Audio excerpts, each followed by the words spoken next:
ବୋଉ ଆଲୋ ମୋ ଝିଅ ଆସିଲାଣି। ବୋଉ ତୁ କେମିତି ଅଛୁ? ମୁଁ ଭଲ ଅଛି ରେ ମା। ବ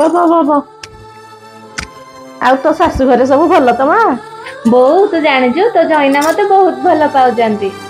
ଜାଣିଛୁ ସେ ନା ତାଙ୍କ ସବୁ ଘର ଲୋକଙ୍କ ଆଗରେ ମୋ କଥା ହିଁ ରଖୁଛନ୍ତି।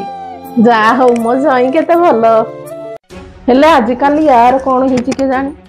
ତା ସ୍ତ୍ରୀ କଥାରେ ଖାଲି ଉଠୁ ବସ ହଉଛି। ବୋଉ ତୋ ପୁଅ ନୂଆ ନୂଆ ବାହା ହେଇଛି ନା, ତା ସ୍ତ୍ରୀ ତାକୁ ମହନୀ କରିଦେଇଥିବ। ତୁ କୋଉ ଗୁଣିଆ ପାଖେ ଯାଇ ଦେଖା। କଣ କହିଲୁ ଦିଦି?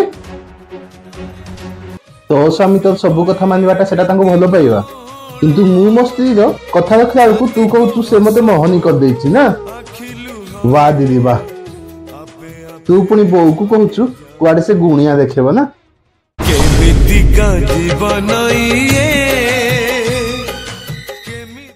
ଘରର ଝିଅ ମାନଙ୍କୁ ଏତିକି ଅନୁରୋଧ, ଭାଉଜକୁ ପର ଝିଅ ଭାବି ମା ମାନଙ୍କ ମନରେ ବିଷ ଭରନ୍ତି ନାହିଁ।